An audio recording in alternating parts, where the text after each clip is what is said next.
జై శ్రీరామ్ అందరికీ. భక్షాలు శ్రీరామనవమి రోజు చేసిన కదా, ఆ వీడియో ఇప్పుడు అప్లోడ్ చేస్తున్నా. భక్షాలు చాలామందికి రావు చేయడానికి, అంటే చేయడానికి రావు కాబట్టి నేను ఇట్లా చేయడం చూపిస్తున్నా. పప్పు ఉడికించుకున్నప్పుడే, పప్పు కోసినప్పుడే మనం పిండి తడిపి పెట్టుకోవాలి. అయితే ఆ పిండి తడిపిన తర్వాత దాన్ని బాగా నానబెట్టుకోవాలి. మంచిగా సాఫ్ట్గా అయిన దగ్గర బాగా పిసికి పక్కకు పెట్టుకోవాలి. ఆయిల్ పోసి నూనె బాగా పోయాలి. పోసి పక్కకు పెట్టేసేయాలి. ఒక బట్ట కప్పేసి పెట్టేసేయాలి. పక్కకు పెట్టుకున్న తర్వాత పప్పు ఉడికిన తర్వాత పప్పు ఎట్లా ఉడకబెట్టుకోవాలో నా వీడియోలు ఉంది, చూడండి. పప్పు ఉడకబెట్టుకున్న తర్వాత పప్పు మిక్సీకి వేసే వరకు ఇది మంచిగా నానిపోతుంది. మొత్తం ఇలాచీ సోంపు వేసి మంచిగా, నాకైతే ఇంతవరకు భక్షాలు ఫెయిల్ కాలేదు. ఇప్పుడు కూడా నాకు చాలా టేస్టీగా వస్తాయి భక్షాలు. చాలామంది కాంప్లిమెంట్ ఇస్తారు నాకు, అంత బాగుంటాయి భక్షాలు. మంచిగా పిండి తడుపుకోవడంలో, పప్పు ఉడకబెట్టుకోవడంలోనే ఉంటుంది టేస్ట్. మొత్తం మంచిగా అంతా ఈవెన్గా స్ప్రెడ్ చేయాలి.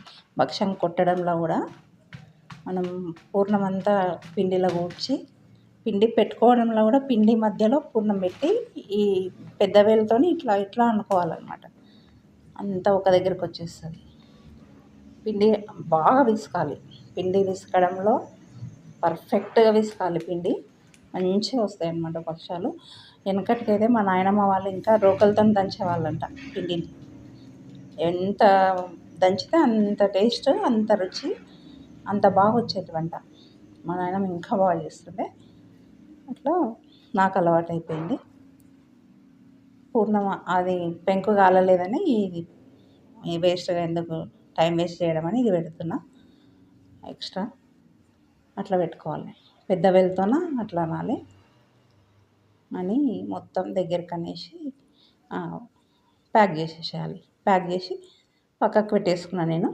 ఆ భక్షం ఇది పక్కకు పెట్టిన తర్వాత ఆ భక్షం పెనం పైన వేసేసిన.